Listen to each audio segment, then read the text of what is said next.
Hello sir, আপনাদের এখানে কি কোনো রুম খালি হবে? জি অবশ্যই রুম খালি আছে। কি হলো বুঝলাম না। এভাবে হা করে তাকিয়ে আছেন কেন? কখনো কি মেয়ে মানুষ দেখেননি? না আসলে ওনাকে দেখে না ঠিক আমার স্ত্রী মতো মনে হচ্ছিল, তো এই জন্য আর কি আমি ওনার দিকে একটু তাকাই যাচ্ছি আর কি। সরি স্যার, আপনি ওরা কি বলতেছিলেন? বললাম আপনাদের এখানে কি কোনো রুম খালি হবে? হ্যাঁ হ্যাঁ, অবশ্যই অবশ্যই স্যার, আমাদের এখানে রুম খালি আছে স্যার। আমাদের এখানে থেকে খুব নিরাপদে থাকতে পারবেন স্যার। আমাদের যারা আছে হোটেল বয় আপনাকে সুন্দরভাবে সার্ভিস দিতে পারবে স্যার। কিন্তু স্যার আমাদের এখানে রুম নিতে হলে কিছু শর্ত আছে স্যার। যেমন? স্যার প্রথমত শর্ত হচ্ছে আপনি যাকে আনছেন ইনি কি হন আপনার? এটা আমার গার্লফ্রেন্ড। আমি আমার গার্লফ্রেন্ডকে নিয়ে এসেছি। কোনো সমস্যা? কি? এটা ওনার গার্লফ্রেন্ড? কিন্তু মারিয়া আমাকে এভাবে ঠকাচ্ছে। আজকে এর একটা রহস্য আমাকে বের করতেই হবে। হ্যাঁ স্যার, আমাদের আর কিছু রুলস আছে স্যার। বলুন। আচ্ছা শোনো না, হ্যাঁ, আমরা চলো না অন্য কোনো হোটেলে যাই। এটা আমার খুব একটা ভালো লাগছে না। আরে না না, শোনো, এই হোটেলটা অনেক সেফ, আমার পুরো পরিচিত। আর তার চেয়ে বড় কথা হচ্ছে গিয়ে যে আমরা তো অনেক হোটেল ঘুরলাম, খুব ক্লান্ত। এখানে আমরা একটু বসি, হোটেলটা খুব ভালো, পরিচ্ছন্ন, আর আমরা একটু নীরবে নিবৃত্তে সময় কাটাতে পারবো। যেহেতু আপনি আপনার গার্লফ্রেন্ডকে আনছেন, সেক্ষেত্রে আমাদের এখানে তো রুম দেওয়া হয় না। তারপরেও যেহেতু আপনি আনছেন, কোনো সমস্যা নেই স্যার, আপনি থাকতে পারবেন। স্যার কিছু প্রশ্ন করতাম স্যার আপনাকে, আপনি যদি কিছু মনে না করেন স্যার। স্যার আপনার গার্লফ্রেন্ডের সাথে কতদিন যাবৎ স্যার আপনার অ্যাফেয়ার চলতেছে? আমাদের দুজনের মধ্যে তো আজকে প্রায় 1.5 বছর যাবৎ সম্পর্ক চলতেছে। ও আচ্ছা স্যার। আচ্ছা স্যার, আপনাকে আরেকটা কথা বলি স্যার, আপনারা এইভাবে হোটেলে সময় না কাটিয়ে তাকে তো বিয়ে করে নিতে পারতেন, কিন্তু বিয়ে করতেছেন না কেন স্যার? আসলে বিয়ের কথাটা বলে ভালোই করেছেন। অ্যাকচুয়ালি আমার জানুর সাথে আমার বিয়ের প্ল্যান আছে। নেক্সট মান্থে আমার আব্বু আম্মু আমেরিকা থেকে আসবে তো, তো তখন আর কি আমাদের বিয়ে করার প্ল্যানটা আছে, ঠিক না জানো? ও আচ্ছা স্যার, ঠিক আছে স্যার, আমি এখন আপনাদের রুমের ব্যবস্থা করতেছি। আমি আমার হোটেল বয়কে ডাকছি। তামিম, তামিম জি স্যার বলুন। একটু এদিকে আসো। আসতেছি স্যার। দিচ্ছি স্যার। তামিম একটা কাজ করো, স্যারদের 3 তলায় 304 নম্বর রুমটা খালি আছে, দেখো রুমটা সুন্দর করে গুছিয়ে স্যারদেরকে দাও রুমটা, যাও। আচ্ছা ঠিক আছে, আসুন আপনারা আমার সাথে, আসুন আমার সাথে আপনারা, চলো জানো, আসো। আসুন।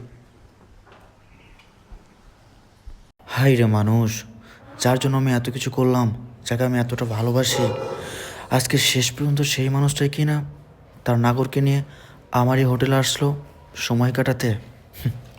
দাঁড়াও, তোমাদেরকে আমি দেখে নিচ্ছি। আমার সাথে বেইমানি করো, এর ফল ভালো হবে না। স্যার হ্যাঁ ও তামিম, হ্যাঁ বলো। আমি আপনার কথা মতো ওনাদেরকে 304 নাম্বার রুমে রেখে আসছি। এখন তাহলে স্যার আমি আমার বাকি কাজগুলো করি। দাও তামিম, এটা কল আছে।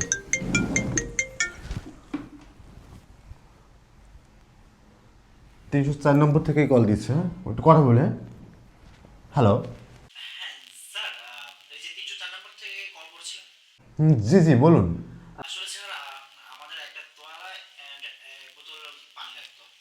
ও আচ্ছা ঠিক আছে, আমি পাঠিয়ে দিচ্ছি। ও তামিম একটা কাজ করো তো, জি বলুন। তোমার শার্টটা খোলো। তোমার শার্টটা পরে 304 নম্বর রুমে আমি যাব। আমি তোয়াল এবং পানির বোতল আমি দিয়ে আসবো। কি বলছেন? আমি থাকতে আপনি যাবেন আমার শার্ট পরে? এটা কেমন দেখায়?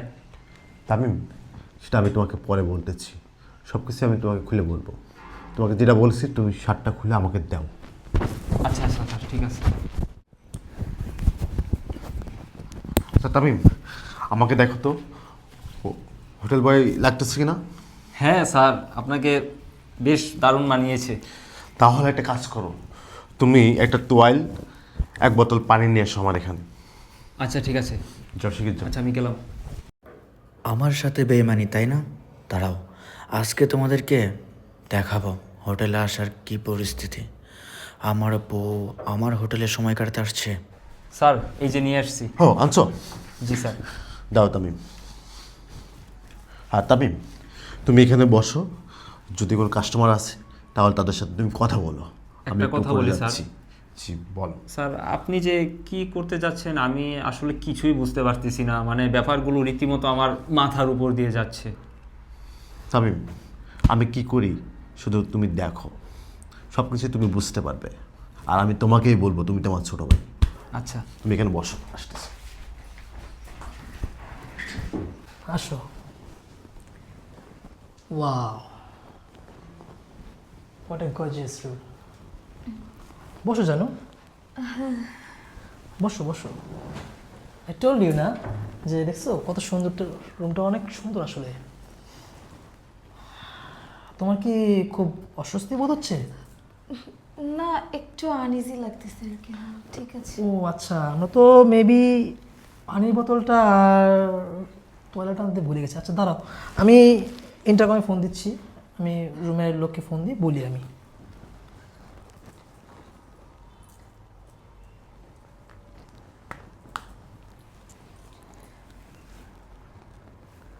হ্যালো। হ্যাঁ স্যার বলুন। হ্যাঁ হ্যাঁ, এই যে আমাদের রুমে আপনি একটা টয়লা আর একটা পানি ইমিডিয়েটলি পাঠিয়ে দিন। ওকে স্যার, আমি এখন আমার হোটেল বয়কে দিয়ে আপনার রুমে পাঠিয়ে দিচ্ছি। জি জি হ্যাঁ, immediately immediately. Okay, thank you. জানো, একদম ডিসকমফোর্ট হয়েও না, বসো ঠিক মতো, এসে পড়বে এখনই। আচ্ছা। কি হলো বেবি, তোমাকে দেখে খুব ডিসকমফোর্ট লাগছে, ব্যাপার কি? না না, সেরকম কিছু না। আচ্ছা, তোমাকে তো বললাম যে এই হোটেলটা আমার অতটা পছন্দ হয় নাই। আমরা তো অন্য কোনো হোটেলে যেতে পারতাম, তাই না? চলো না, চলে যাই। আসলে বেবি হয়েছে কি, তোমাকে নিয়ে তো আমরা অনেকগুলো হোটেল ঘুরলামই, আর তার চেয়ে বড় কথা হচ্ছে গিয়ে অন্য সব হোটেলগুলো একটু আনহাইজিনিক, আর ওখানে সিকিউরিটি জাতীয় মনে হয় একটু প্রবলেম হবে। যেহেতু আমি একজন রেপুটেটেড পারসন, তো এই হোটেলটা আমার মনে হচ্ছে যে আমাদেরকে ওই সিকিউরিটিটা প্রোভাইড করবে। দেন তার চেয়ে বড় কথা হচ্ছে গিয়ে যে তুমি তো জানোই I have lot of money, so baby আমার মনে হয় না তোমার টেনশন করা উচিত হবে। তুমি একদম ফ্রিলিভাবে থাকো এখানে, কোনো সমস্যা হবে না। আর আসতেছে তো, বললামই তো তয়লা পানি নিয়ে আসছে, তুমি থাকো ঠিক মতো। May I come in sir? Yes, come in. Wait wait, এখানে দাঁড়াও, তোমার ভিতরে আসার দরকার নেই, আমি নিয়ে যাচ্ছি। Thank you. আর কোনো কিছু লাগলে কিন্তু আমি অবশ্যই জানাবো। জি, ঠিক স্যার। আছে? দ্রুত কিন্তু পৌঁছে দিবি। জি স্যার। Okay, thank you. দেখছো, তোমাকে না বলেছিলাম হোটেলটা আসলে আমাদেরকে খুব ভালো সার্ভিস দিচ্ছে, বলার সাথে সাথে দিয়ে গেল। পানি খাবে? না থাক। খুলে দিয়ে খাও, সমস্যা কি?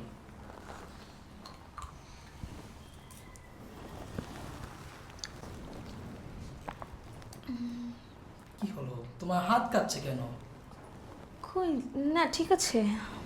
না, কিছু তো মনে হয় সমস্যা হয়েছে।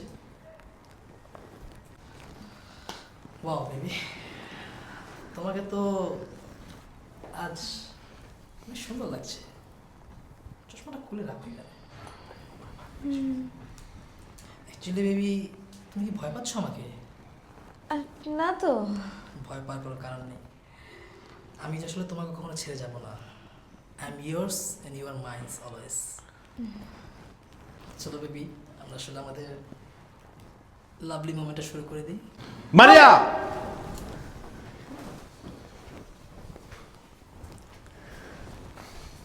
আচ্ছা কি হয়েছে, আমি আসলে বুঝলাম না, তুমি ওনাকে দেখে এভাবে ভয় পাচ্ছ কেন?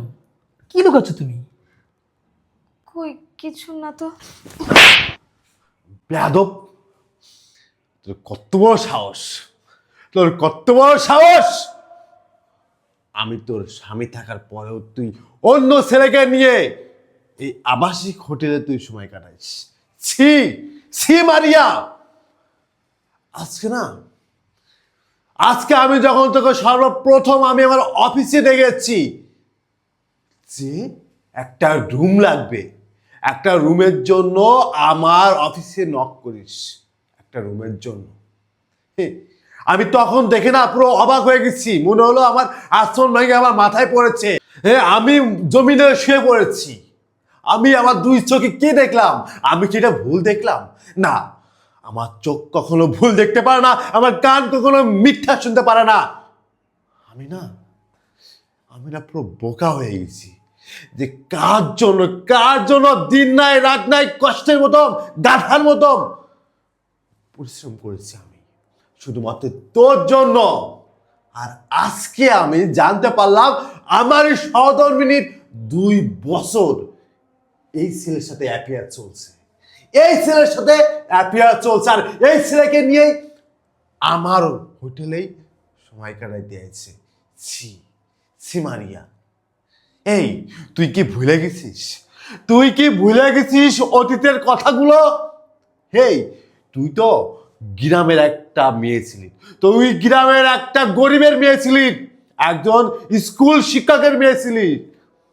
আর আমি তোকে ভালোবেসে বিয়ে করে না এই ঢাকা শহরের মতো একটা জায়গা আমি তোকে আনছি, সুন্দর একটা ফ্ল্যাট দিয়েছি, সুন্দর একটা সংসার দিয়েছি। আর আজকে ও বুঝছি, একে দেখে তো মনে হচ্ছে অনেক টাকাওয়ালা। আর শেষকালে এই বুড়া টাকলা বেটাকেই তুই বিয়ে করার সিদ্ধান্ত নিলি। তোর লজ্জা থাকা উচিত, তোরা রুচি থাকা উচিত। ও তোরা রুচি থাকবে কি? তোর তো লাগবে টাকা। তোর টাকা হলেই না তুই হয়ে যায়, তুই এই বুড়ো বেটার কাছ থেকে টাকা নিবি আর ইয়াং পোলাপানের সাথে সময় কাটাবি। আমি না এতদিন না তোকে চিনতে পারি নাই। আর হ্যাঁ, আমি না একটা কথা বলেছিলাম, তোর বাপ গ্রামের একটা শিক্ষক। আসলে তোর বাবা না লোকটা খুব ভালো। তোর বাবা সামান্য একজন স্কুল শিক্ষক, সেই মানুষটা না একটা ইজ্জত সম্মান এলাকায় আছে। আর আজকে তুই তার সম্মানটা তোর টান দিয়েছিস, তার মুখে চুন কালি লাগাই দিছিস। যা, তোকে নিয়ে না আমি আর সংসার করব না। যে নারী ঘরের পুরুষ থাকার পরেও অন্য ছেলেকে নিয়ে হোটেলে সময় কাটাই, সেই নারীকে নিয়ে না কখনো না সংসার করা সম্ভব না। আর ভাই আপনাকে আমি একটা বলি, সে তো আমার স্ত্রী, সে আমার সাথে 5 বছর সংসার করেছে, তাকে আমি ভালো চিনি। আজকে হয়তো আপনার টাকা আছে না, আজকেও আপনাকে ভালোবাসার অভিনয়টা করতেছে আপনার সাথে। যখন আপনার কাছ থেকে যখন টাকা পয়সা সবকিছু ও উসুল করে নিবে না, তখন আপনাকেও না ডাস্টবিনে ছুঁড়ে ফেলে দিবে। আপনি না মেয়ে মানুষ চিনতে ভুল করেছেন। হয়তো বা তার রূপ থাকতে পারে, কিন্তু তার সুন্দর কোনো মন নাই। আজকে যদি তার সুন্দর মন থাকতো, তাহলে আজকে আমাকে এভাবে ডাস্টবিনে ছুঁড়ে আপনাকে নিয়ে না বিয়ের স্বপ্ন দেখতো না। যখন আপনার কাছ থেকে টাকা পয়সা নিয়ে শেষ হয়ে যাবো, আপনাকেও আমার মতন ডাস্টবিনে ফেলে দিব। এখনো সময় আছে ভাই, এখনো সময় আছে। তার রূপের প্রেমে পড়েন না, সে খুব ভয়ঙ্কর এক নারী। সে নারী না কারণ সংসার করতে পারে না, কারণ সংসারে বউ হইতে পারে না। আজকে আমাকে ছেড়ে আপনাকে বিয়ে করতেছে, কালকে আপনাকে ছেড়ে অন্য কাউকে বিয়ে করে না সংসার করবে। যাই হোক, ওকে আর কি বলবো, তোকে আর কি বলবো, তোকে না বলার আর কোনো কিছুই আমার নাই। মারিয়া, এই লোকটা যা বলছে, কি বলছে এটা এই লোকটা? সরি ভাই, আসলে আমি আন্তরিকভাবে খুবই দুঃখিত। আপনার কথাগুলো শুনে আমার খুবই খারাপ লাগলো। আপনি ঠিকই বলেছেন, আপনার জায়গায় আমি হলে আমিও একই কাজটা করতাম।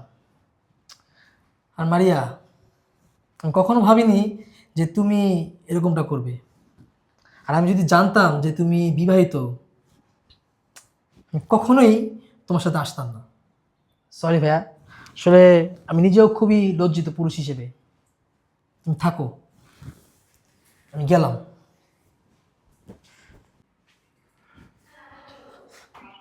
শোনো না, আমার না ভুল হয়ে গেছে। আমি আমি বুঝতে পারি নাই টাকার লোভে আর বড়লোক হাজবেন্ডের মানে আমি আমি অনেক অন্যায় করে ফেলছি তোমার সাথে। তুমি আমাকে মাফ করে দাও না প্লিজ। আমি এরকম কাজ আর কখনো করব না।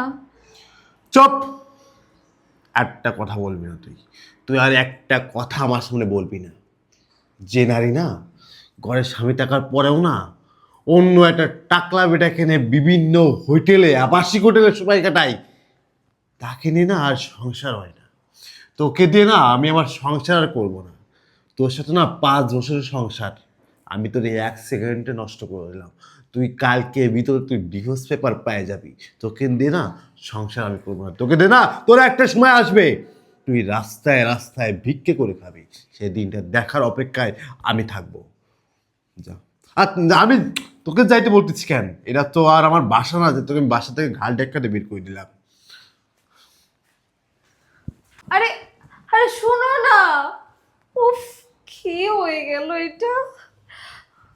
আমার আমার আমার এতদিনের সংসারটাও ভেঙে গেল, আর এই লোকের বোকামির জন্য, এই লোকের বোকামির জন্য আমার এই এত এত এত কোটি কোটি টাকার স্বপ্ন সব নষ্ট হয়ে গেল। আমি ভেবেছিলাম ভেবেছিলাম আমি ইয়াসিনকে বিয়ে করে আমেরিকাতে, উফ, বিদেশে সেটেল করব। ওর কত কত টাকা, কোটি কোটি টাকা, সব সম্পত্তি, সব কিছু আমার হবে, সব কিছু মাটি করে দিল। এখন আমি কি করব? কি করব আমি এখন? হ্যাঁ, ও যে আমাকে বলে গেল আমি নাকি রাস্তায় রাস্তায় ভিক্ষে করব। না না, আমি ভিক্ষে করতে পারবো না। আমি এখন কি করব?